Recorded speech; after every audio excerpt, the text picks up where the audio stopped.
정확하게 얘기하면 이건 아니죠.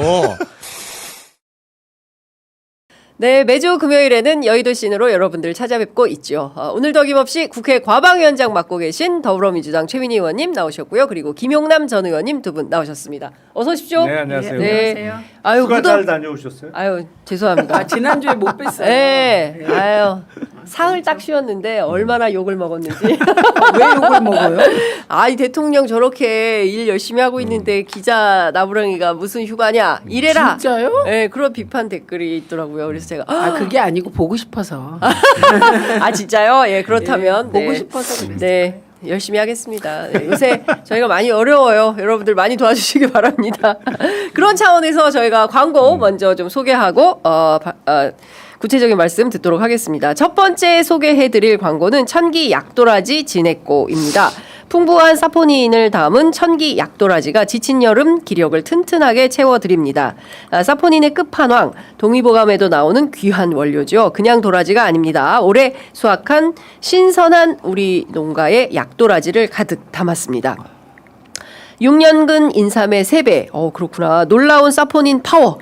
미세먼지와 건조한 날씨에 목이 칼칼하신 분, 그렁그렁 답답한 숨소리로 고민하시는 분들, 밤새 콜록콜록 잠 못 드시는 가족들을 위해서 아침 저녁 한 스푼씩 꾸준히 드시면 변화를 느끼실 수 있다고 합니다.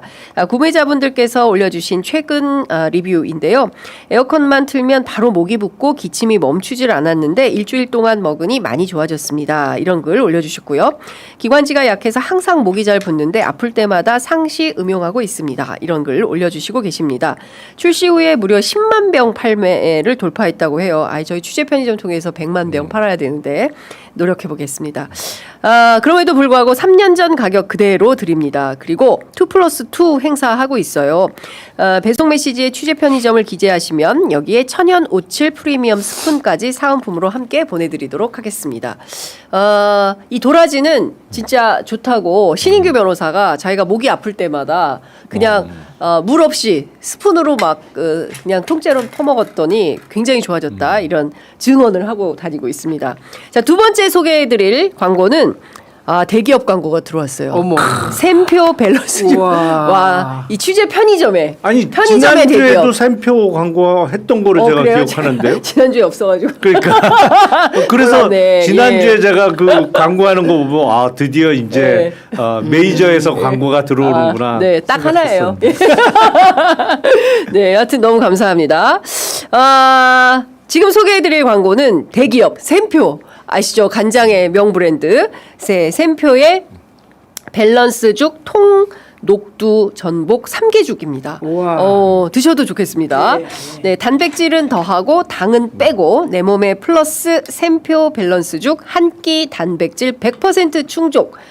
샘표 밸런스죽은 맛있는 죽을 먹으면서도 한 끼 식사가 완벽할 수 있도록 한 끼에 필요한 단백질 100%를 충족할 수 있도록 만들었습니다. 어머니께서 맛있나 보다 하셔가지고 맛있어요. 진짜? 네. 오, 다행입니다. 식지 않아야 되는데. 예. 자, 샘표 밸런스죽은 신선한 전복, 소고기, 닭고기, 야채가 듬뿍 들어가 있고요. 고단백으로 속이 든든합니다. 지금 초복 다가오고 있는데 닭값이 엄청나게 폭등하고 있다는 뉴스 여러분들 보셨죠? 닭고기 녹두가 듬뿍 들어가서 백숙 다 먹고 죽 끓여 먹는 바로 그 맛이라고 합니다. 더운데 밖에 나가서 보양하실 필요 없이 샘표 밸런스죽으로 간편하게 보양하시면 되겠습니다. 지금 더보기창에 샘표 밸런스죽 특가 구매 페이지 링크가 올라가 있거든요. 그래서 그 링크에서만 드리는 최저가 혜택도 함께 누려보시면 되겠습니다. 통녹두 전복 300개 죽에는 한 끼 단백질 100%가 충족되어 있고요. 쫄깃한 전복, 부드러운 닭고기, 녹두가 듬뿍 들어있어서 고소하고 든든함이 일품이라고 합니다. 3개 야채 육수로 집에서 끓인 듯 깊은 맛이 난다고 하는데 실제 어떠세요? 맞아요. 아니 지난주에는 샘표 흑초 광고를 했거든. 흑초. 그래서 야 조만간에 이제 CJ 광고 들어오겠다 속으로 그렇게 생각을 했는데 요새 이제 윤석열 구속 이후에 서울구치소 식단이 쭉 공개되고 있어요. 보도가 되잖아요. 예. 그 보니까 나보다 잘 먹더라고. 아니 왜냐면 요새 뭐 아침에 특히 제가 목금은 아침 일찍부터 방송을 하니까 아침을 못 먹어요. 그래서 아침은 그냥 커피 한 잔으로 때우고 예.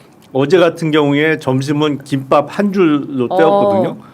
근데 서울구치소 식단이 나보다 훨씬 내가 먹는 것보다 훨씬 좋더라고. 그래서 약간 배 아파하고 있었는데 네. 오늘 네. 출출하던 참에 잘 됐습니다. 예, 3개죽으로 예, 출출한 속을 채우시면 좋을 것 같습니다.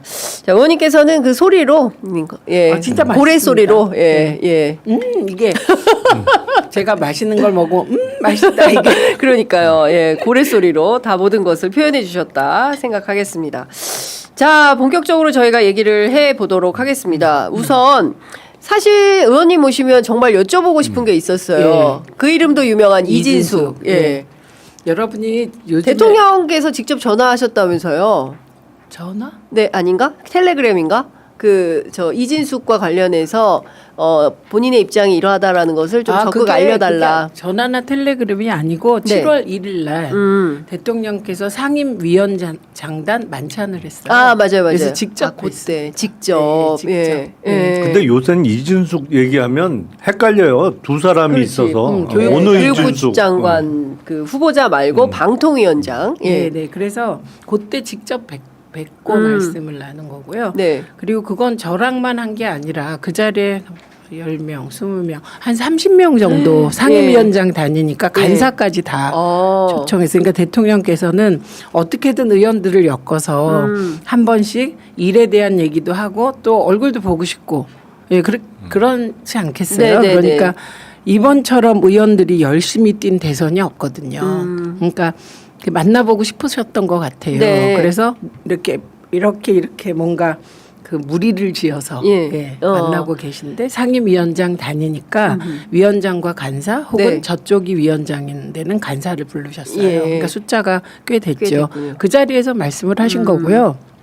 그리고 그 다음 날에는 네. 기자들을 만나서 그 얘기를 또 하셨어요. 그러니까 대통령이 워낙 바쁘셨던 거죠. 바쁘셔서 뭐 방송 3법에 대해서 어쨌든 최소한 보고는 보셔야 되잖아요. 네네. 그럴 시간이 없으셨는데 이제 이게 막상 과방위를 통과하고 나니 이제 더 꼼꼼히 보셨겠죠. 네. 그래서 언론 보도도 보신 것 같아요. 언론 보도. 예, 왜냐하면 그날 그 기자들과의 짧은 만남에서 티타임에서 뭐라고 하셨냐면 아주 구체적으로 내가 무슨 속도 조절을 하라거나 이런 게 아니고 그러니까 빨리 사실 이게 이제서야 얘기할 수 있는데 이전 지도부 네. 박찬대 원내대표 지도부가 6월 12일 날 통과시킬 테니 준비하라고 했어요. 그래서 저희는 그거에 맞춰서 일정을 짜고 준비를 했는데 그 6월 12일에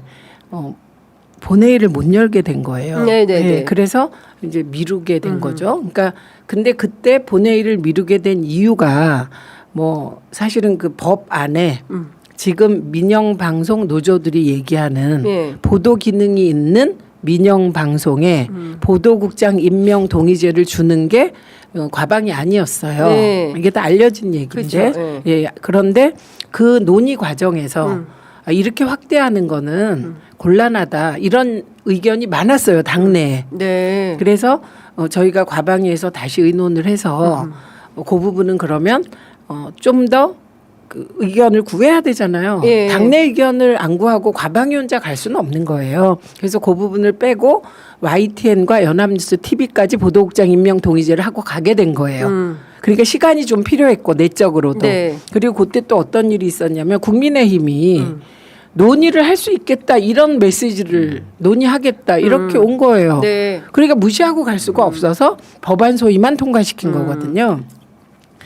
그런 사안에 대해서도 설명하시면서 뭐 늦추라거나 뭐 이런 게 아니었다 그렇게 네. 말씀을 하시면서 이게 약간 그 너무 6월 국회에서 하는 것보다 조금 이렇게 의논하면서 하자 이런 취지였다. 근데 여하튼 이제 그 과정에 대한 설명과 네. 근데 중요한 것은 이제 이진숙 방통위원장의 일종의 이제 정치행위, 언론 플레이 여기에 이제 제동을 확 걸고 이번 주부터는 아예 다음 주부터인가 국무회의 참석이 불가능해진 그렇죠. 네. 이런 상황. 아니 원래 멤버도 아니니까. 네. 그게 어떤 취지냐면 네. 이진숙이 국회에 나와서 방통위원 그러니까 대통령 직속이다 이렇게 얘기하잖아요. 직속이 아니에요. 그냥 소속이에요. 소속과 직속의 위상이 다르잖아요. 예. 그런데 자꾸 제가 지난번에도 한번 얘기했어요. 업저보다. 네, 그런데 맞아요. 왜 자꾸 자기가 저렇게 나서서 나서냐. 예. 나서서 대통령 입장과 다른 발언을 하냐. 근데 이번에 국회에서는 정말 이상한 뭐 일이 지시를 있었죠. 받았다고 그랬지 않습니까? 그래서 제가 자기가 업무 지시를 했다. 방통위안을 만들라고 이렇게 얘기했거든요. 그 팩트 체크 바로 하시고. 바로 팩트 체크했고 대통령실에서 그 얘기 중에 하나가 공식적으로 내려온 지시 사항이 없다. 요게 핵심인데요. 이게 뭐냐면 만약에 방통위안을 만들라는 지시였다면 비서실장이 대통령의 명을 받아서 방통위 쪽에 연락을 하게 됩니다. 실무 라인에. 그렇겠죠. 왜냐하면 지금 대통령실에는 방통위 파견 직원이 있어요. 그런데 그런 게 없었다는 것은 네. 공식적인 업무 지시가 아니었다는 뜻인데 네. 이진숙이 이상한 게 그 이후에도 언론에다 대고 의견을 내라는 것과 업무 지시가 무슨 차이가 있냐 이렇게 얘기를 하더라고요. 그러니까 강유정 대변인이 그 차이도 모르는 사람은 더더군다나 예, 국무위원회에 자격있다. 참석하지 말라. 그래서 예. 일단 끝났어요. 예. 근데 이게 이진숙 페북에 예. 열사 났다 이런 분위기랍니다. 예, 그쪽에 극우적인 분들이 몰려가서 극우 여전사 열사 났다. 예, 열사 났다 그런 예. 분위기라고 합니다. 그 의도가 너무 명확한 거예요. 그렇죠. 그래서 일설에서는 대구시장 나간다 그렇죠. 하는데 제가 보기에 대구시장 지금 박이 터지게 생겼잖아요. 한타스가 넘는다는 것 같아요. 10명도 넘어요. 뭐 심지어 아직 뭐 본인 의사 확인은 안 됐습니다만 최다선 의원이 내년에 대구시장 출마한다 이런 썰도 있어요. 네. 그걸 저 최다선 의원 그거 딱 알겠는데. 적극적으로 고민하고 있다. 뭐 이런 소문까지 돌고 있어서 그러니까 국민의힘은 지금 대구시장 아니면 경북도지사 두 개밖에 없는 거 아니에요? 여기에만 다 쏠려 있어. 그러니까요. 나머진 네. 별로 없어요. 사람이 출마하겠다는 지금 사람이. 근데 뭐 지지율도 대구 경북에서 네. 어제 발표된 그 NBS 조사 보니까 민주당이 29, 국민의힘이 31. 그리고 대통령 지지율이 이렇게 높아서 거기 말고는 국민의힘 그러니까요. 역대 최저치 찍었지 않습니까? 여론조사 19%. 19%. 이름 바꾸고 처음이라면서요. 그래서 네. 그런 정당에서 무슨 비전이 있을까 싶은데 방금 근데- 전에 속보가 예, 하나 들어왔는데요. 최혜병 특검 지금 조태용 전 국정원장 자택 압수수색 중이라고 합니다.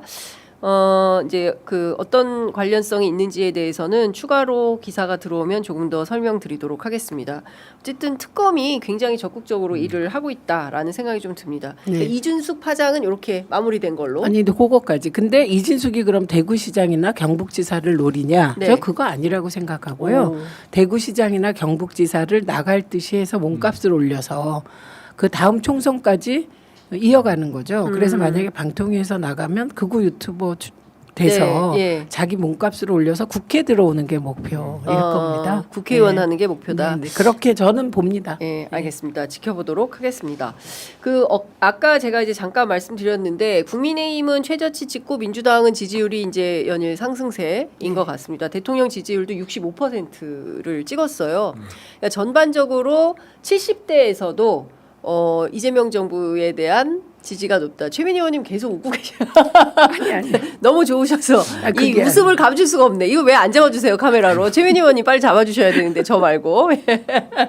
아니 그거 제가 너무 놀렸나? 너무 놀렸어요. 그게 왜 웃었냐면 지역을 돌다 보면 네. 그동안에 저를 보고 과방위에서 좀 조용히 해 막 이런 분들이 있었어요. 지역에. 네네. 그리고 왜 최민희 너는 윤석열 대통령을 악으로 보냐 이러면서 욕하시던 분들이 있었어요. 네.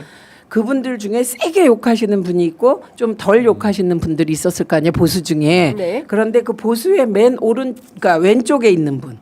그러니까 맨 오른쪽에 있는 분은 아직도 뭐 계속 부정선거라고 저보고 뭐라고 하세요. 대선이 부정선거라고 네, 그러면서 네. 뭐 국제 무슨 부정선거 감시단이 부정선거로 이걸 꼭 유엔에서 어떻게 하겠대요.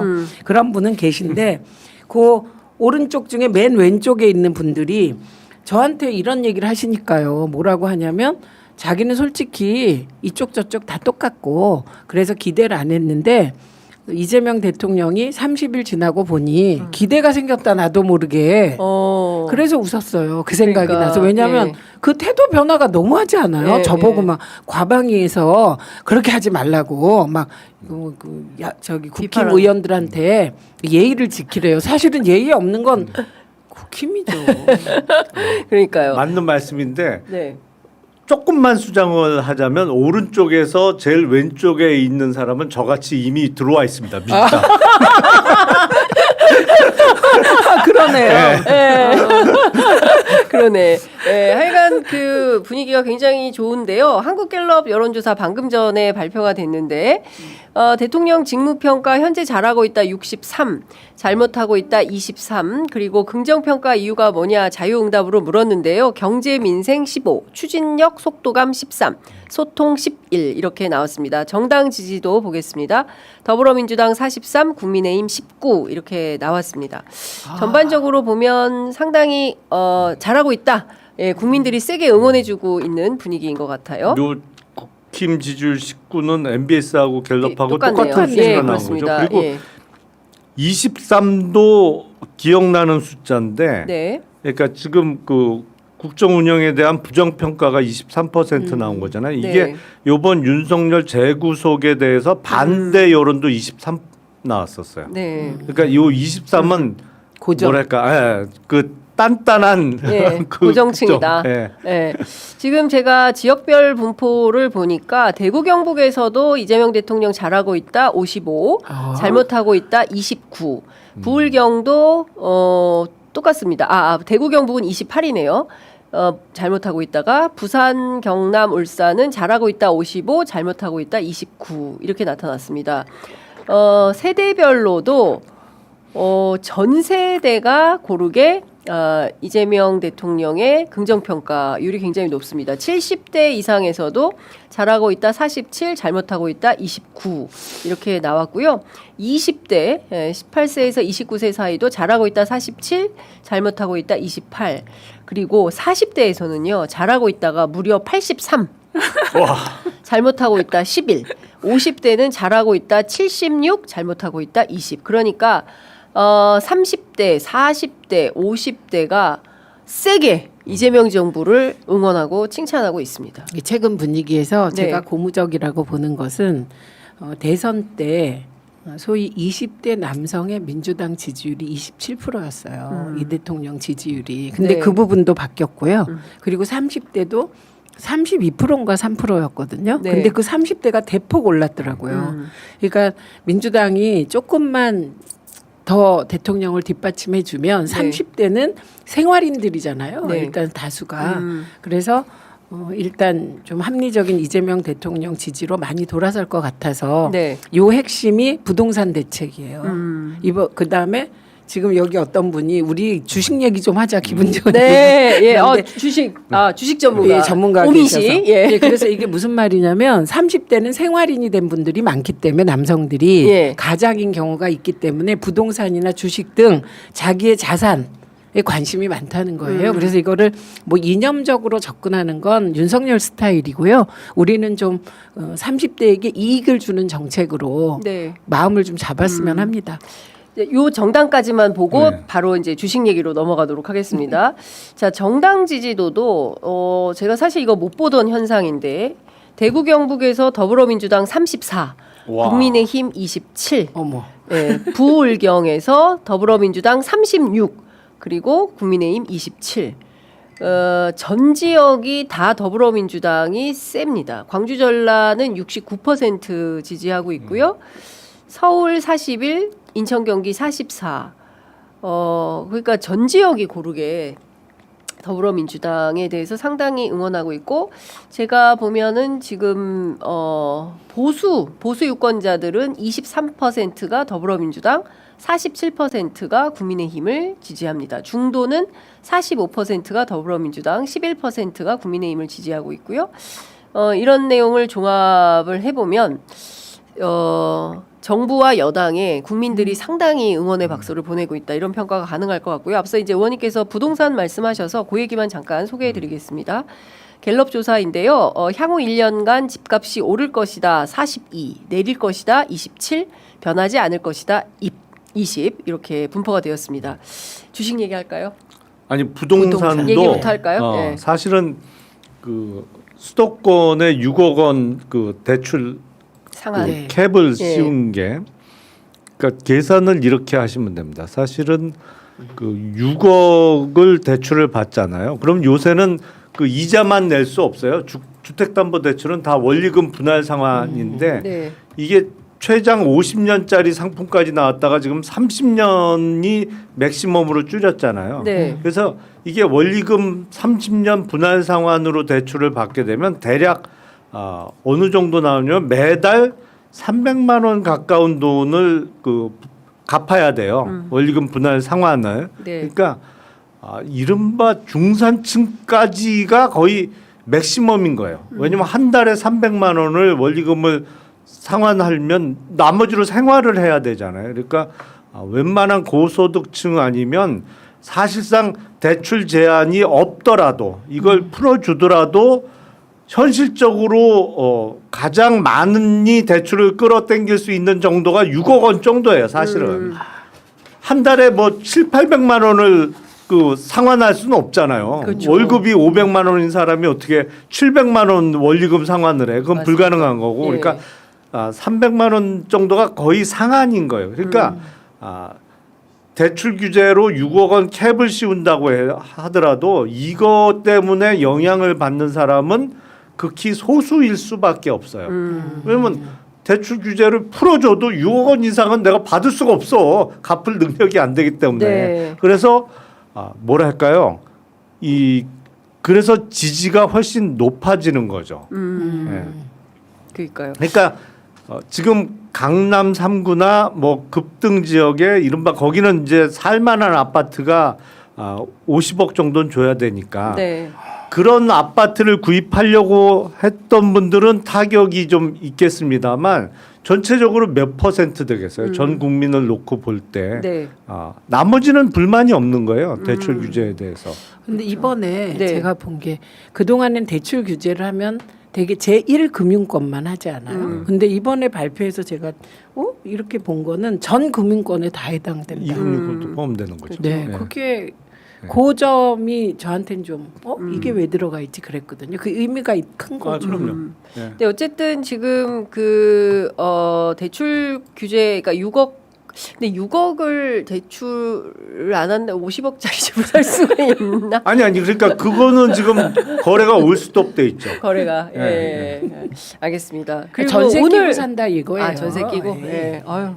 그러니까 저희로서는 네, 엄두가 안 나는 금액이어가지고 그러니까. 알 수가 없어요. 그러니까 이게 그거로 인해서 딴 얘기야. 불만을 갖는 사람들은 극히 소수일 수밖에 없어요. 네, 그리고 우리가 사실 이 얘기하는 게 좀 안 맞다고 제가 생각하는데 네. 아리스토텔레스가 그랬어요. 인간의 욕망을 이해하지 않는 사람은 정치할 자격이 없다. 그러니까 사실 부동산에 대한 욕망 자체 가져본 적 있으세요? 그러니까 저 같은 사람은 정치는 안 되는 사람이에요. 감시하고 기사 쓰고 취재하고 이런 게 저의 롤이다라는 말씀을 좀 드리겠습니다. 그 오늘 아까 보니까 3,200선 3,200을 뚫었다가 조금 내려와 있는 상황이에요. 예. 지금은 3,200 밑에서 조금 내려와 있는데 장중 최고치는 3,216을 찍었네요. 예. 근데 의원님 오늘 트럼프가 기분 좋으실 것 같습니다. 의원님은 그 주식을 계속 하시잖아요. 단타도 합니다. 단타도 하세요? 단타는 안 합니다. 네. 네. 저는 그냥 한 번 사면은 적어도 6개월 이상, 1년 이상 들고 있죠. 아니 그러니까요. 그 단타를 잘 못하기도 하지만 그거 할 시간이 없어요. 그거 하려면 방송하느라고 계속 들여다보고 있어야 돼요. 단타 하려면 네, 저는 정말. 어쨌든 제가 주식을 네. 모르지만 네. 지금 제 주변에 이제 주부들이 어떤 분들이 있냐면 하루에 10만 원을 가지고 단타를 해요. 그런데 윤석열 정부 때 10만 원을 넣었다 잃고 또 10만 원을 넣고 이런다고 네. 막 화가 나 있었는데 최근에는 그러니까 지역구 말하는 네. 거예요. 근데 10만 원 넣으면 하루에 적어도 몇만 원은 번다는 거예요. 그러니까 되게 행복해하는 거예요. 그러니까 행복해하니까 좋잖아요. 그렇죠. 지역 구민들이 행복해하시면 좋죠. 예, 게다가 이게 전국적인 현상이고 그리고 대통령이 바뀌자마자 이렇게 직접적인 이익을 준 대통령이 어딨냐고요. 저는 그러니까 이제 지지율이 막 올라가는 네, 것 같다라는 그렇죠. 생각이 좀 듭니다. 아니 사실은 대통령은 5년마다 계속 뭐 어떤 때는 3년마다도 바뀐 적이 있지만 네. 계속 바뀌어 왔지만 결국에 내 계좌를 불려준 사람이 그러니까요. 가장 효능감이 큰 거죠. 그러니까요. 솔직히. 예, 맞습니다. 자 관련해서 저희가 그 좀 어렵고 어려웠던 날들로부터 다시 또 얘기를 해야 될 것 같은데 단독 보도가 너무 많이 나와가지고요. 이걸 좀 챙겨야 될 것 같습니다. 두 사람의 거짓말을 얘기 안 할 수가 없어요. CCTV 딱 걸린 두 사람이 있으니 한덕수와 이상민 이 사람들 어떻게 할 겁니까? 국회 나와서 거짓말을 밥 먹듯이 했어요. 특히 이상민 장관 같은 경우에는 자해 천리 아닙니까 뭡니까? 뭐 저쪽에서 보니까 소방청에 그 단전단수 지시하는 게 보이더라. 이렇게 그러니까 어떻게 보여요? 안 보여요. 근데 이거를 봤다라고 주장을 하는데요. 제작진 준비한 화면 있나요? 그거 잠깐 보고 갈 수 있습니까? 예. 제가 대통령실에서 종이 쪽지 몇 개를 좀 멀리서 이렇게 본 게 있습니다. 그런데 그 쪽지 중에는 소방청 단전 단수 이런 내용이 제가 저 표정이 압권이에요. 네. 연기하는 건가? 저분은 몇십억일까요? 집에 있었던 돈이. 그러니까요. 뭐 에르메스인지 루이비통인지 알 수 없으나 그 가방에 현금 따발이 뭐 32에서 35억이라고 하고 뭐 본인은 물론 그런 사실 일체 없다라고 주장을 하고 있습니다. 뭐 조사하면 다 나오죠. 예. 여튼 그렇고 그 얘기는 빼고 일단 그 CCTV를 확보해서 보니 한덕수 총리, 이상민 장관 모두 계엄 문건을 꼼꼼히 들여다보더라. 사진이 딱 나왔어요. 어떻게 보십니까, 의원님? 그건 당연한 얘기죠. 사실은 대통령이 뭐를 줬는데 그걸 안 보고 구겨서 넣고 있다가 뭐 나는 몰랐는데 바지 뒷주머니에 있었다 뭐 멀찌감치 보고 그게 그래서 몽골인설이 나온 거잖아요. 시력이 이상민 몽골인설 시력이 한 7.0쯤 되냐 그게 보이냐 멀리서 그러니까. 말도 안 되는 소리를 쏟아냈는데 네. 저게 지극히 뭐랄까요 상식적이죠. 저렇게 돌아갈 수밖에 없죠. 줬으면 당연히 보지. 그쵸. 꼼꼼하게 보죠. 보고 내가 해야 될 일이 뭔가. 거기서 물론 훌륭한 사람 같으면 쫓아 들어가서 말렸어야지. 그쵸. 절대 안 됩니다 이거. 말렸어야 되는데 뭐 그렇게 훌륭한 사람들은 아닌 게 이미 입증이 됐으니 그러면 그 다음 뭐예요? 더군다나 한덕수 총리는 공무원만 한 40 몇 년 하지 않았어요. 당연히 보죠. 그게 상식이지. 그러니까요. 심지어 그 테이블에 있던 문건까지 다 챙겨가지고 꼼꼼히. 이게 무슨 말이냐면 저희가 그 극비 그러니까 문건에 대외비가 찍혀 있는 문건은 누군가 그 문건을 일련 번호를 매겨서 1은 뭐 김용남, 2는 장윤선 이렇게 돼 있으면 그걸 다 챙겨서 가져가요. 근데 총리가 직접 챙겼다고 하잖아요. 그렇죠. 저건 뭐냐면 실무자들이 정신이 없었던 거예요. 그러니까 문건을 챙길 일이 제대로 진행될 때는 실무자 너 문건 뭐 이게 되어 있는데 그때 그 문건 관리가 되게 허술했잖아요. 맞아요. 급하게 하다 보니 그런 절차를 챙길 수가 없었잖아요. 그러니까 40년 베테랑이 문건을 챙긴 거예요. 마지막에 확인한 겁니다. 그 꼼꼼한 총리가. 그래서 본인이 챙긴 거예요. 그렇죠. 사실은 관리 번호가 다 붙죠. 문서 번호. 근데 지금 이제 처음에는 딱 잡았대다가 CCTV를 들이미니까 말이 또 바뀌었어요. 그리고 뭐 몇 장은 그냥 쓸데없는 것 같아서 버리고 나머지는 강의구 주고 끝냈다라는 주장을 하고 있는 건데 실제로 지금 한덕수 총리는 공범으로 적시가 됐습니다. 어떻게 전직 검사로서 어떻게 보십니까? 한덕수 총리 이 정도면 구속영장 칩니까?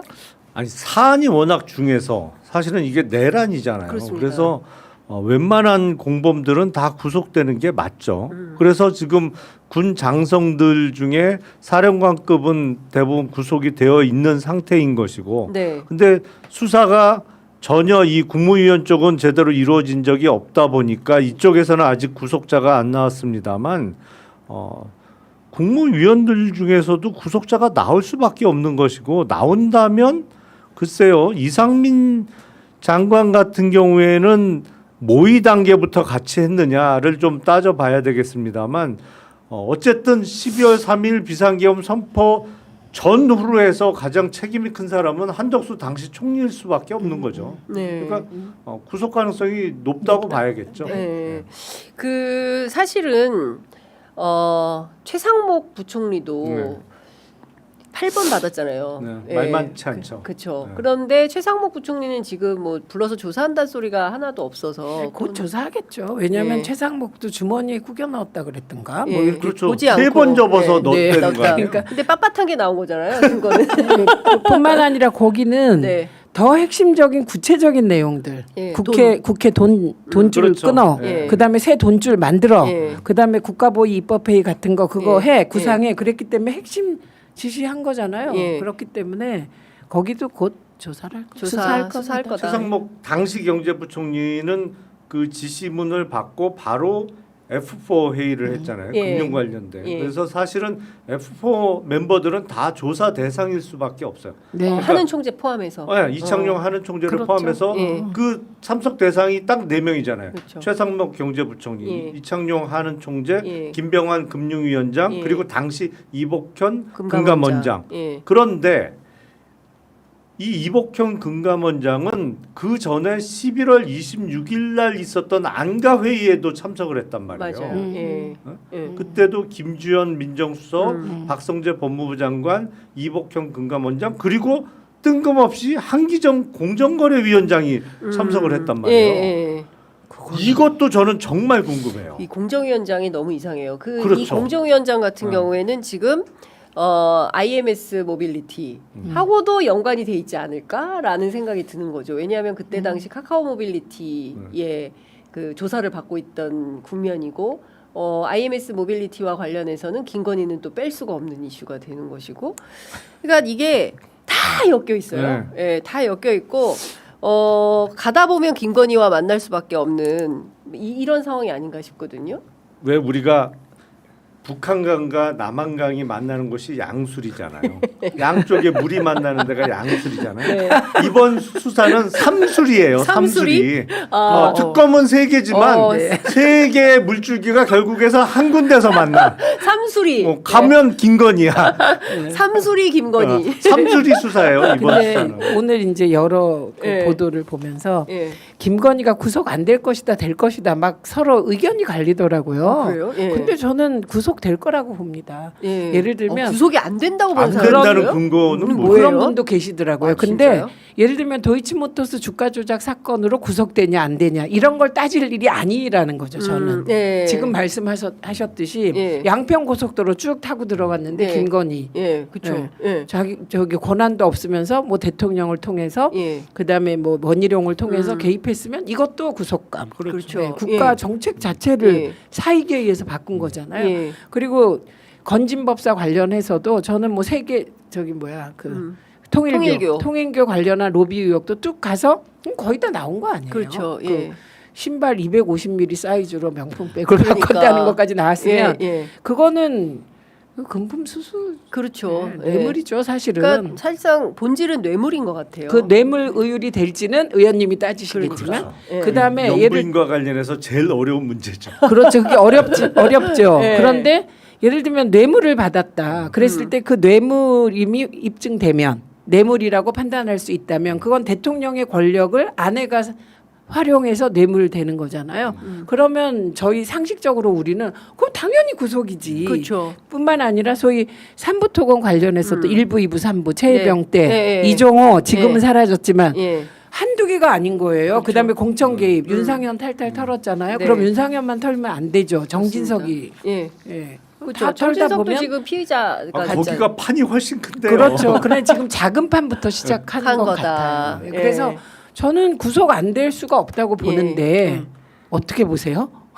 다만 그러니까 대통령의 영부인과 관련해서는 이게 공직자냐 아니냐. 일단 공무원이어야 뇌물을 받을 자격이 있잖아요. 근데 방법은 두 가지예요. 그러니까 윤석열과의 공모가 인정되면 네. 공모하여 뇌물수수로 의율하면 그냥 감명해요. 예. 근데 공모가 끊어져. 예. 남편 몰래 자기 독단적으로 한 거야. 예. 그러면 영부인을 공무원으로 볼 수 있느냐? 그 경우에는 그 공무원으로 의율하기가 만만치 않아서 그때는 배임 수재로 가야 되는데 예. 그렇게 되면 부정한 청탁이 입증이 돼야 됩니다. 예. 근데 예를 들어서 뭐 누가 해외에 가서 거액의 도박을 했는데 이거 좀 수사 무마해줘. 예. 이건 당연히 부정한 청탁이죠. 그렇죠. 예. 그런 경우엔 배임 수재로 처벌하는데 별 문제가 없어요. 아니면 뭐 다른 것도 마찬가지고. 예. 실제로 그 대부분. 통일교 원정 도박 사건과 관련해서도 특검이 지금 수사를 한다는 거 아닙니까?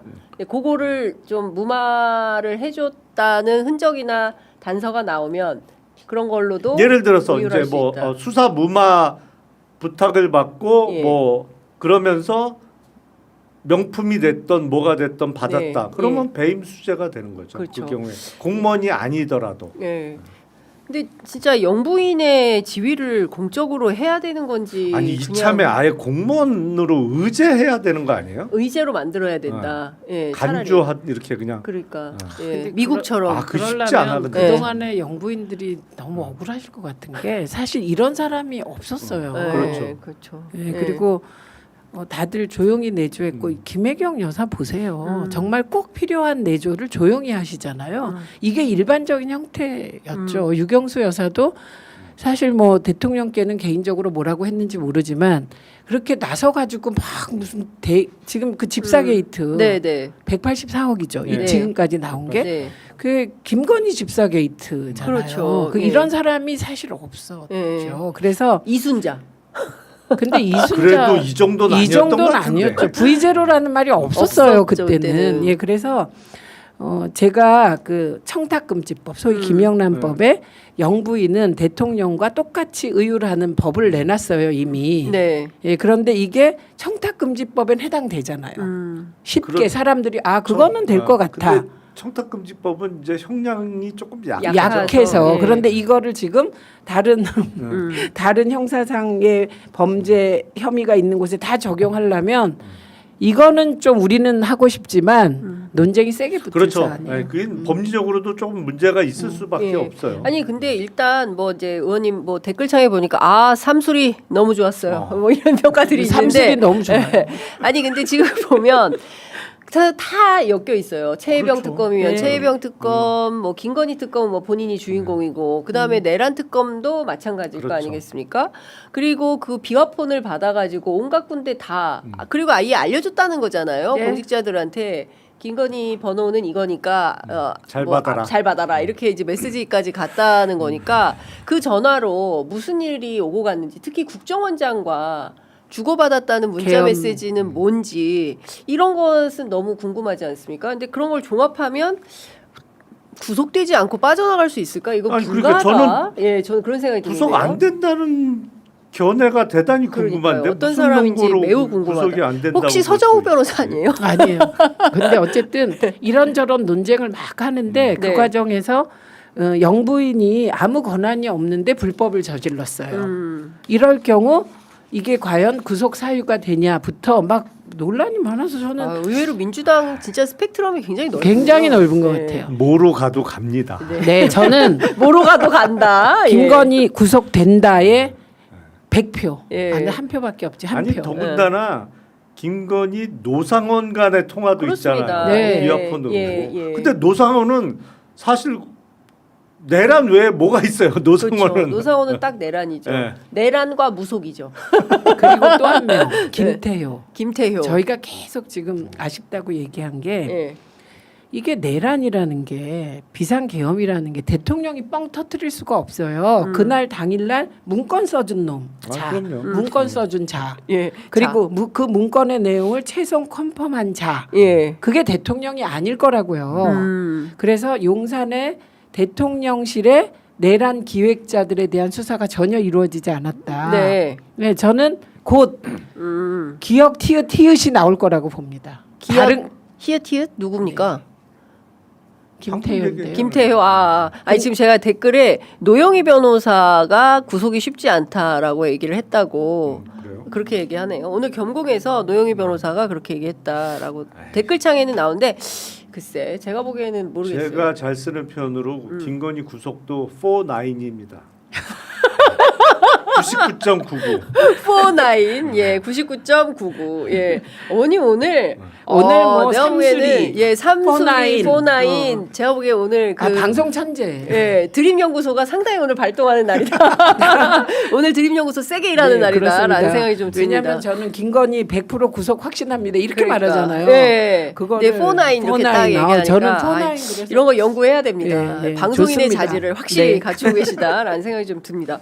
그 어쨌든 이제 김건희 씨 관련해서 저희가 더 얘기를 해야 되는데 왜냐하면 이게 다 엮여 있어서 네, 그런데요. 오늘 그 동아일보 단독 보도를 보면 명태균 게이트 그리고 디올백 논란 있을 때 그때 평양의 무인기를 무려 5번 정도나 날렸다라는 거예요. 그러니까 관련해서 현역 장교가 이제 특검 내란 특검에 가서 이제 진술한 내용이 이제 종합되어서 오늘 동아일보 단독 보도로 나온 건데요. 어떻게 얘기를 했냐면 드론을 2달 안에 5번씩이나 날려보내는 것은 이례적인 일이고 김용대 당시 드론 작전 사령관이 부의 지시라고 말했다라고 전해 들었다라는 겁니다. 그러니까 그 본인과 부인의 문제를 희석. 예, 희석 또는 막기 위해서 전쟁까지 획책하려고 했던 것은 아닌가. 이른바 외환죄입니다. 그렇죠. 네. 외환죄. 네. 예, 이것까지 드러난 거예요. 그런데 이걸 어떻게 구속을 피합니까? 예. 아 그럼요. 그러니까. 아니 그러니까 그 외환죄는 거의 사례가 없어요. 한국에. 그래서 우리가 축적된 판례가 거의 없어요. 극히 드물어요. 네. 근데 다만 그 외환 유치죄는 법리적으로 좀 적용이 힘들 거예요. 왜냐면 그거는 외국과 통모하여라는 그렇습니다. 구속 요건이 필요한데 예. 일단 북한을 외국으로 볼 수 볼 거냐. 있느냐부터 걸리고 통모가 있었냐. 예. 그거는 북한하고 이른바 내통을 했어야 되는데 그게 어렵잖아요. 근데 일반 이적죄는 충분히 적용이 가능해요. 왜냐하면 그거는 대한민국의 군사상 이익을 해하는 행위를 했을 때 일반 이적죄가 성립하거든요. 네. 그런데 무인기를 수차례 날려보냈잖아요. 근데 무인기를 날려보낼 때 무인기에 붙어있던 소음기를 뗍니다. 그 얘기 뭐냐면 소리가 더 크게 나는 상태로 보낸 거예요. 그리고 고공비행을 안 시키고 저공비행을 시켰어요. 네. 그래서 소리 들리라고. 예. 네. 그리고 노선을 짤 때 북한에 있는 황해도 쪽에 있는 비행장하고 잠수함 기지 쪽으로 날려요. 그렇죠. 거기는 우리도 마찬가지지만 어느 나라나 군사 방공포 시설이 가장 집중되어 있는 지역이에요. 왜냐면 거기 당하면 침투당하면 안 되니까 방공포나 이런 게 다 곳곳에 있단 말이에요. 네. 근데 그쪽으로 노선을 잡아요. 그 얘기는 뭐냐면 우리가 보낸 무인기가 들키고 격추당하라고 보낸 거예요. 네. 그러니까 대한민국의 군사상 이익을 해한 거지. 그렇죠. 예. 그러니까 일반 이적죄에 해당하는 일반 거. 이적죄는 돼요. 해당된다. 근데 그거는 징역 3년 이상의 유기징역형이거든요. 징역 3년 이상. 그러니까 3년부터 30년까지 맞지. 가능해요. 예. 근데 죄가 이거 하나가 아니잖아요. 네, 그렇죠. 이제 경합범이라고 하는데 물론 뭐 형량은 거의 무기로 정해질 텐데 이것저것 겹치면 우리가 그 1997년 이후로 사형 집행이 없어져서 사실상의 사형 폐지국으로 분류되어 있기 때문에 뭐 사형이나 무기징역형이나 효과는 똑같습니다만 뭐 거의 형량은 어느 정도 예상이 돼요. 그 부승찬 의원이 이거를 걸려라 아니, 아니 그리고 거의 그 수준이다. 그렇죠. 그리고 걸리라고 보냈는데 걸리고 나서 막 좋아했다는 거잖아요. 그러니까요. 그렇죠. 박수 치고 걸리고 나니까 좋아했다. 좋아했다는 예. 그리고 예. 군형법상 불법 전투 개시죄에 해당한다. 이거는 그렇죠. 사형밖에 없다. 이제 이런 얘기를 이제 그 그리고 부승찬 의원이 하는데 하나 기억나세요? 드론 작전 사령부에서 불났던 거 참고. 맞아요. 예. 그게 근데 의문의 그거는 화제였는데. 그런데 그 부승찬 의원이 이제 확인을 했는데 그 화재 사건은 우연. 예. 그 무인기하고는 관련성은 없는 걸로 보인다라고 확인이 됐다고 하더라고요. 속보가 또 들어와 있습니다. 해병특검 오늘 열일하십니다. 해병특검에서 윤석열 전 대통령 자택 압수수색에 착수했다라는 속보 들어와 있습니다. 전방위적으로 이제 압색을 하고 있다라는 말씀을 드려야 될 것 같습니다. 네. 근데 저 60평이 좁아서 네. 아크로비스타에 가 있다. 이게 60평이 좁으면 어떻게 되는 건가요? 아니, 저럴 줄 알고 집에 안 들어가고 사무실에서 계속 잤나? 맞나? 아, 네. 그 저기 개 수영장. 네. 다녀오셨죠? 다녀왔어요. 네. 아, 딱 그런- 보니 뭐예요? 딱 보니 개 수영장. 우리가 이제 다들 이게 뭐지? 고 네. 관심이 많아서 이제 그 위원장과 간사들이 이게 뭐지? 네. 보더니 여기서 발을 담그고 술을 먹을 건 아니에요. 왜냐하면 그렇다면 약간 정자 느낌이 있어야 되잖아. 정자도 있다면서요? 아니 거기? 그건 멀리 그거 있어. 또 떨어져 아, 있죠. 멀리. 아니 그래도 좀 운치가 있어야 되잖아. 네. 그게 아니에요. 네. 물 튀지 말라고 시멘으로 해놨어요. 시멘. 시멘트. 예. 원님 시멘트. 시멘. 예. 예, 시멘트로 해놨어요. 그러니까 여기서 무슨 운치가 있어서 발을 담그고 술을 먹나. 예. 포석정 정도는 돼야지. 그렇지, 예. 그게 없어서 예. 이게 김영 간사가 틀린 걸로. 그걸 예. 주장한 게 김영 간사거든요. 발 담그고 술 먹은 거 아니냐? 그 3차를 거기서 했다 이 얘기였거든요. 근데 그건 아닌 거고. 예. 그다음에 왜 막 씻긴 곳 했다. 예. 그러기에도 좁아. 씻긴 아. 곳은 조금 더 폭이 넓어야 넓어야 될 것 된다. 같아서 우리가 예. 다 같이 이렇게 보고 예. 그래 개수영장이다 그러니까요. 결론은. 그러니까 진짜 기괴합니다. 기괴하게 정말 나라를 들어먹을 결심을 하고 전방위적으로 상당히 많은 활동을 했다라는 게 특검을 통해서 매일 확인이 좀 되고 있는 것 같다라는 생각이 좀 들고요. 관련해서 어제 이 JTBC 그리고 한국일보 단독 보도로 나온 건데 그 영장 발부한 저 영장에 나와 있는 거예요. 윤 전 대통령 주재 1월 10일, 11일 두 차례 경호처 간부들을 하고 오찬 회동을 했는데 이 자리에서 윤석열 내란수계가 이런 말을 했다는 겁니다. 공수처 검사들이 넘어오면 그거 뭐 총으로 쏴버리면 안 되냐? 이렇게 얘기를 했다는 거예요. 거기에 대해서 김성훈이 경호처 차장이죠. 네, 알겠습니다. 이렇게 얘기를 했다는 거고요. 당시에 이제 그런 얘기가 있었잖아요. 만약에 그 헬기가 막 오고 그랬을 때 총이 안 되면 칼을 통해서라도 막아라. 이래서 깜짝 어떻게 그래서 경호관들이 칼도 갖고 다니냐 했을 때 경호처 출신들이 칼은 없다. 우리가 쏘면 총을 쏘지 네. 칼 쓰는 우리는 그런 건 아니다. 이제 이런 얘기를 한 적이 있는데 이렇게까지 이제 자기를 지키라고 했던 거예요. 공수처 검사들을 향해서 그 총으로 쏴버리면 안 되냐. 어떻게 이런 그러니까 제정신이 아닌 거죠. 제정신이 아니고 제가 보기엔 네. 평생 아마 총 한 발 쏴본 적이 없을 거예요. 군대 안 면제를 갔으니까. 받았으니까. 근데 실제로 실탄 발사를 해본 사람들은 그 위력이나 그 공포감이 어떤지를 알거든요. 군대 가서 우리가 사격해봐요. 얼마나 그 소리뿐만 아니라 이 반동과 그걸 군대 훈련 받을 때 쏴도 그 정도인데 서울 시내 한복판에서 한남동에서 그걸 한 발이라도 쏘면 그게 얼마나 공포스럽고 있을 수 없는 일인지를 몰라 내가 보기엔. 네. 그 상황을 해봤나? 총 한 발 안 쏴봤는데. 그러니까요. 그러니까 아무 얘기나 막 하는 거예요. 저 말이 맞는 게 네. 광주 항쟁 때 그 현장에 있었던 분들이 나중에 제일 먼저 하는 증언이 그 총이 뚜다다다 쏘는 그 공포가 어마어마하고 그 총소리가. 예, 그게 지금도 뚜렷하다는 예, 거거든요. 맞아요. 예. 그러니까 진짜 그게 맞네요. 저는 왜 저 말을 했을까 그랬더니 몰라서 몰라요. 막말한 거네요. 그냥 아무렇게나 막말한 예. 거다. 지금 많이 후회하고 있을까요? 에이, 감옥에서? 저는 제가 네. 그 총선 네. 제가 총선 네. 우리가 대승하고 저쪽 대표했을 때 얘기했잖아요. 그쵸. 윤석열은 그걸 안 받아들인다. 네. 지금 이 순간도. 지금도 안 받아들인다. 세상이 미친 거다. 언젠가 정의는 실현된다. 이러고 있어요. 이렇게 무더위에 고생할 텐데 그래도 참여하거나 그러니까 이런 건 일절 그 없을 거다. 없습니다.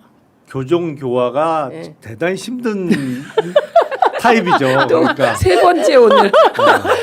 오늘 3세판. 예. 그러니까 웬만한 사람이면 구속되고 뭐 이 구치소 들어가서 수감 생활 잠깐이라도 하면 현타. 후회가 오고 예, 진짜 예. 그럴 텐데 그런 스타일이 아니에요. 거기서도 경로하고 있는 거 아니에요? 아, 현타 왜 이렇게 더워 이거? 그렇지. 현타 불가 스타일이고. 현타 불가. 의원님 오늘 저도 하나 2분의 1은 해야죠. 하나는 안 돼. 2분의 1. 현타 불가 스타일이다. 예. 그러니까요. 하여튼 뭐 관련해서 나오는 소식들이 그 기괴한 일들이 많이 있기 때문에 저희들이 계속 전해드리도록 하고요. 네. 어제 국회에 교육위가 열렸어요. 리박스쿨 손효숙 대표가 출석을 했는데 장난 아니었습니다. 네. 어제 분위기가. 전두환과 관련해서 너무 기가 막힌 얘기를 했는데 명예 회복이 필요하고 학살이다 아니다라고 자기가 얘기하기는 어렵다. 특히 이진숙 같아. 뭐 애국이라는 표현을 계속 쓰면서 애국 현장 뭐 이런 말을 써요. 그리고 마녀 사냥 당해가지고 자기가 심신미약자가 됐다 이런 표현을 쓰고 있고요. 더군다나 어제 보니까 그 용산에서 교육부 간부에게 압력을 행사해서 리박스쿨 관련 단체에 이제 그 늘봄 사업 합격하도록 압박을 행사했다 이런 진술도 이제 어제 나온 것 같습니다. 전반적으로 이 국가를 어떤 방향으로 어떻게 끌려고 했던가. 저는 네. 제가 이 얘기했을 때 다들 최민희가 과하다고 하셨는데 제가 방송 장악에서 가장 이상했던 게 왜 EBS 갖고 이러냐. 이명박도 안 그러고 박근혜도 안 그런 EBS를 왜 건드리냐. 예. 그래서 그 EBS의 조선 쪽 출신의 극우 인사를 부사장으로 보내고 막 이랬거든요. 친일적인 사람을.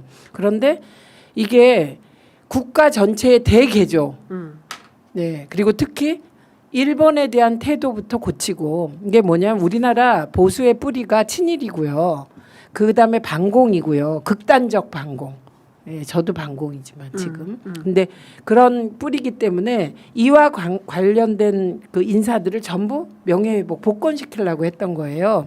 그래서 첫 번째가 이승만, 그다음에 박정희의 완전한 복권. 그래서 리박스쿨. 예, 그래서 리박스쿨이잖아요. 네. 그거를 제가 이거를 심각하다고 지난번에 곳곳에 예산이 숨겨져 있을 테니 우리 다 찾아내자. 네, 네, 그래서 네. 저희도 맞아요. 그 찾아냈다. 얘기하셨어요. 예. 그래서 지금 2차적으로 할 일은 이게 다가 아니고 곳곳에 예산 다 찾아야 되고 예. 기재부를 뒤져야 돼요. 기재부. 예. 기재부 협조 없이 안 되는 일이에요, 이게 다.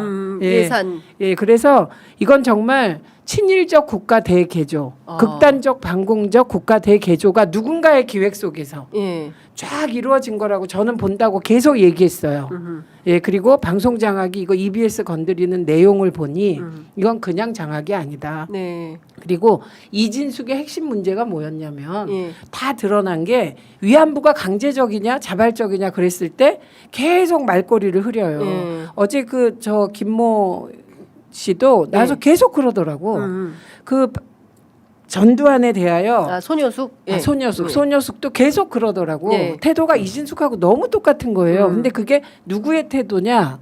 말을 꼬고 막 이런 모든 게 윤석열하고 똑같아요. 윤석열이 계엄령이 개몽령이다 뭐 이런 그렇죠. 식의 예. 한 것처럼 예. 여기는 뭔가 누군가 기획자가 있습니다. 총 기획자. 그걸 찾아내야 된다. 예, 찾아내야 한다고 네. 생각합니다. 기본적으로 그런 인식이 보수층에는 있어요. 그러니까 보수층에서는 뭐 표현대로 옮기자면 좌파들이 그동안 했던 일 중에 가장 성공하고 영향력이 컸던 사업이 뭐냐? 그게 제 기억에 1989년도인가요? 시작한 정교조라고 생각을 해요. 정교조가 가장 심대한 영향을 끼쳤다. 그래서 4050이 완전히 민주당 지지층으로 저렇게 굳어진 거다. 그런 인식이 바탕에 있어요. 그래서 사실은 그러면 우리도 하자라고 해서 교육적으로 그래서 EBS를 그렇게 중요시한 거예요. 그래서 어린 세대부터 우리가 교육을 제대로 시키자 이런 인식이 있는 거예요. 그런 인식하에 벌어진 작업들입니다. 이게 이 뉴라이트 사관 뭐 이런 게 다 그때 다 예. 태동이 됐던 예. 거죠. 이명박 정부 때. 예. 근데 그래서 정교조 때려잡자 이 분위기 그리고 정교조가 민노총 그래서 네. 민노총 때려잡자 예. 이게 근데 보통은 이게 부분적으로 일어나는데 윤석열에 들어와서 노골적으로 광범위하게 그래서 화물연대 때려잡자로 시작한 그렇죠. 거거든요. 근데 제가 이제 이게 국민의힘에 대해서 생각을 해요 요새. 제가 어제도 이게 뭐지 이렇게 우리 남자친구랑 역사학과니까 둘이 역사적으로 쭉 점검하다가 진짜 잠을 못 잤는데 뭐였냐. 그럼 국힘은 왜 저러냐. 아, 국힘은 이제 보수 혹은 극우는 빼고 보수의 미래 설계가 없다. 찾을 수가 없는 거다. 그러니까 과거로 갈 수밖에 없는 거다. 그리고 또 하나의 위기가 있습니다. 그럼 민주당이 보수의 자리를 차지해 버렸어요. 그러니까 지금 우리가 빈 게 뭐냐면 진보가 비어 있는 거예요. 지금 이재명 대통령이 굉장히 영리하고 지혜롭게 하는 모든 거는 소위 중도 보수 쪽의 영역을 확장해 버린 거예요. 네. 그런데 원래 제대로 되려면 극우가 섞여 있는 국힘이라도 예. 중도 보수로 와야 되는 거잖아요. 그렇죠. 그리고 민주당은 중도 진보 정도의 예. 위치를 점하면서 경쟁해서 가야 되는 거잖아요. 네. 그런데 극우에 그냥 머물러 있는 거예요. 그렇죠. 그걸 네. 윤석열이 도장을 찍고 네. 윤석열이 국힘 의원 전부를 사실상 계엄의 방조자로 만든 만들었다. 거예요. 그러니까 지금 떨고 있는 거죠. 그러니까 조은희 같은 사람 자기가 무슨 말을 하는지 모르는 거예요. 그러니까 계엄 무슨 우리도 계엄의 무슨 그 피해자다. 피해자가 윤석열 그 집으로 몰려가 갖고 거기 그 인간 방어막을 만듭니까? 인간 방패 역할을 하셨잖아요. 예. 그래서 지금 그 정말 우리는 대통령께서 민주당은 중도 보수다 그랬다가 뭐 일부가 난리 났었는데 예. 저는 보수 리버럴이라고 생각하고요. 그래서 그 부분을 단단하게 해서 네. 사실 경제는 좀 보수적으로 운영하는 게 맞잖아요. 그렇게 가고 그다음에 진보 영역에서 새로운 씨앗이 싹쓸 수 있냐 이게 이제 그렇죠. 중요한 과제다. 중요한 한국 사회에. 과제인 것 같아요. 네. 굉장히 중요한 말씀을 해주신 것 같습니다. 그러니까 지금 그 진보의 영역이 굉장히 비어 있고 여기를 어떻게 채워 가느냐가 네. 중요하다. 네. 근데 사실 정교조에 대해서도 뭐 사실 30년 이상 흘러오니 뭐 이제 나쁜 점도 발견되고 막 이렇게 됐잖아요. 그러니까 과거에 처음에 뭐 민족민주 인간화 교육 이거 아니고 결국에는 뭐 교사들의 이익 문제로 너무 간 거 아니냐에 대한 비판도 있고 하여간 이게 또 역사가 지나오면서 수많은 여러 가지 모순들도 발생하고 하면서 또 고쳐나가고 하는 건데 그게 어느 정도로 어떻게 될지는 우리가 오늘 너무 많은 얘기를 하고 있어서 하여간 리박스쿨로 다시 돌아가면 네. EBS까지 포함해서 완벽하게 극우 사상을 전파하고 네, 국가 대계죠. 그들은. 그렇죠. 예, 그들 입장에서 네. 그렇게 하려고 했었던 거다. 이렇게 정리를 하면 좋을 네. 것 같습니다. 아이고 11시 1분이네요. 그 의원님한테 그거 여쭤봤어야 되는데 집사 게이트도 살짝 여쭤봤어야 되는데 그것도 못 여쭤보고 그랬네. 아 근데 예. 그건 아마 그 오늘 좀 심 확인했습니다. 기자가 예, 했죠. 시민보 근데 씨가 했습니다. 저하고 보는 눈이 너무 똑같더라고요. 어. 저도 그 투자한 회사 중에 가장 눈에 띄는 게 한국증권금융이었어요. 네. 50억. 네, 50억. 금액도 네. 제일 많아. 네. 근데 한국증권금융이 여기다 투자를 했다고? 이거는 뭐 어디 카카오 모빌리티에서 는 거하고는 성격이 완전히 달라요. 한국증권금융은 사실상의 공기업이라고 봐야 되거든요. 네. 그건 한국거래소가 최대 주주고 그리고 증권단, 은행단이 이제 주주로 들어가 있고 네. 비상장 회사고 대대로 그냥 기재부 고위 관료 출신들이 대표이사를 계속 해오던 기재부 몫이에요. 그러니까 한국증권금융이 돈을 집어넣었다는 건 기재부가 집어넣은 거하고 똑같은 거야 이게. 중요하다. 예. 네, 중요해요. 그러면 이건 그러니까 그 시민보 씨가 그 얘기를 하고 왔어요. 이거는 누군가 전화 한 통으로 야 거기 좀 넣어줘. 그러면 네 알겠습니다 하고 넣어주는 그런 정도다. 왜냐하면 기재부에서 은퇴한 관료들이 전부 네. 사장으로 가 있기 때문에 그 사장으로 50억 정도는 얼마든지 별로 큰 돈이 아니라는데요 그 회사에서. 아니 우리가 이제 그 주식 살 때 왜 신용을 쓰잖아요. 네네네. 신용서 갖고 이제 주식을 더 살 때 그때 그 돈이 어디서 나오는 거냐면 한국증권금융에서 나오는 거예요. 네, 증권금융에서 이렇게 돈을 빌려주고 이제 비싼 이자로 이제 물론 이제 증권회사로 들어가고 네. 증권회사에서 대출을 받는 구조입니다만 네. 이제 개인 투자자가 그 주식담보로 신용을 쓸 때는 그 돈의 원천은 한국증권금융에서 나오는 건데 그러니까 다른 회사들은 그 대기업들은 민원이 있어서 내가 이거를 좀 잘 보여야 되니까 뭐 김건희 아니면 김건희의 최측근이라는 김혜성을 보고 내가 투자를 해준다. 날릴 거 뻔히 알아도 라고 이해할 수가 있지만 한국증권금융은 성격이 완전히 달라요. 이거는. 그러면 그건 어떻게 봐야 되는 거예요, 의원님? 이거는 그냥 국정농단 정부가 그냥 그 정부 돈을 넣은 거다 이렇게. 정권의 힘이죠. 정권의 그야말로 힘이다. 정권의 힘이죠. 예. 그냥 그런데 이거 왜 넣어라. 특검이 어. 그 집사의 그 압수수색 영장을 예. 특검이 신청했는데 재판부가 기각했잖아요. 그렇죠. 그 이유가 특검의 수사 범위를 넘어섰다. 요거라고 하던데 그거는 제가 보기에는 말이 안 되죠. 말이 안 되죠. 왜냐하면 말이 안 돼요. 인지한 사건 수사 가능하죠. 그렇습니다. 그 신장식 의원이 얘기하고 갔는데 어. 수원 브라더스, 수원지방법원 그거죠. 출신 3명이 그 중에 2명은 또 이재명 당시 대표의 사건을 관계자. 했던 편사들이고 그 부분은 신장식 의원 편을 좀 살펴주시면 네. 좋을 것 같습니다. 오늘 시간이 너무 많이 됐는데 네. 그래도 오늘 최민희 의원이 꼭 말씀하셔야 되는 이상호 기자 관련된 네, 그거는 일단 이상호 기자가 좀 뭔가 취재가 잘못됐는지 그 제가 대통령실과 민주당과 상의 없이 혼자서 방송 3법을 그러니까 대통령의 뜻을 거스르고 통과시켰다고 막 비난을 했다는 거예요. 근데 그런 일 없습니다. 예, 이게 당이라는 게 뭐 예를 들면 이제 정청래 의원이 법사위원장을 하고 박찬대 원내대표가 원내대표였잖아요. 그리고 제가 과방위원장을 하잖아요. 우리가 한 모든 일은 다 원내대표와 당대표와의 조율하에 한 겁니다. 그래서 제가 늘 말씀을 드리잖아요.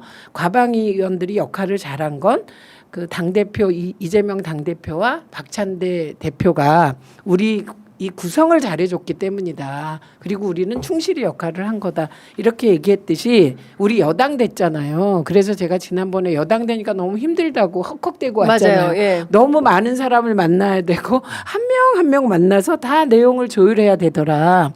그거 다 거쳤습니다. 그래서 그 당일 7월 1일 대통령께서 저를 보고 네. 그 거의 첫 마디가 앉자마자 거의 첫 부분에서 최민희 의원 얼굴 보니까 생각이 났는데 왜 그렇게 그 비난을 받고 계세요? 그렇게 시작된 거예요. 네. 그래서 이 지금 방송 3법이 내 뜻에 꼭 부합한다고 알려주세요. 이렇게 말씀하셨고요. 네. 대통령께서 제대로 힘을 실어 주셨잖아요. 아 그러네. 그러네. 실세예요. 네, 실세. 아니 예. 그래서 실세위원장. 그거는 아니고 내용이 마음에 네. 부합한다는 것이었고요. 네. 그래서 이상호 기자가 관련 동영상도 내리겠다. 그래서 아마 내렸을 것 같고요. 네네. 그리고 페북에 제 정치 생명이 끝날 거다. 자신을 고발하면 뭐 이런 내용도 올렸었대요. 저는 몰랐는데 그러면 그런데 그것도 다 내렸다. 예, 어허. 그런 상황이니까 네. 지금도 저보고 대통령과 조율 안 하고 했다고 막 메시지 보내시는데 그거 사실 아니니까 이제 그만 보내십시오. 예. 아, 이게 저희 방송에 와서 일종의 이제 해명 방송하신 아까 신장식 의원도 검찰 특활비 관련해서 엄청나게 공격을 받으셨는데 그 관련돼. 그래요? 예. 검찰 특활비는 우리 다 잘못 들어갔다고 생각하는데요. 근데 그거 아니 그래서 하여튼 그 너무 길어지니까 여하튼 예. 이제 중요한 것은 이제 해명 방송이었다라는 것이고 저희도 그렇고 네 억울하게 꼭 말씀하셔야 되는 그 국회의원분들 계시면 저희가 문호로 개방해 드릴 테니까 조승래 의원을 한번 불러야 돼요. 조승래 의원이요? 네, 예. 조승래 의원이 검찰 특활비를 부활했다는 거짓말이 돌아가지고요. 그게 저긴데 저 신장식 그거 의원님. 아니에요. 조승래 그래요? 의원은 대통령실에 지금 돈이 하나도 없답니다. 그도 그럴 것이 지난번에 그 윤석열하고 김건희가 사람들 엄청 불려서 부어라 마셔라 네. 먹고 나가갖고 예산을 땡겨서 다 쓴 것 같아요. 네. 그래서 돈이 없대요 하나도. 그러면 운영비를 다시 책정할 수가 그렇죠. 없다네요. 대통령실 그 특활비에 대해서는 당연히 예, 그래서 이제 그거를 부활하자고만 부활이 아니고 그게 네, 필요하다. 하다. 그래야 일을 하실 수 있다고까지 얘기했답니다. 한번 모셔서 억울함을 푸셔야 돼요. 네, 알겠습니다. 자, 오늘 두 분 말씀은 여기까지 듣도록 하겠습니다. 고맙습니다. 네, 예, 감사합니다. 고맙습니다.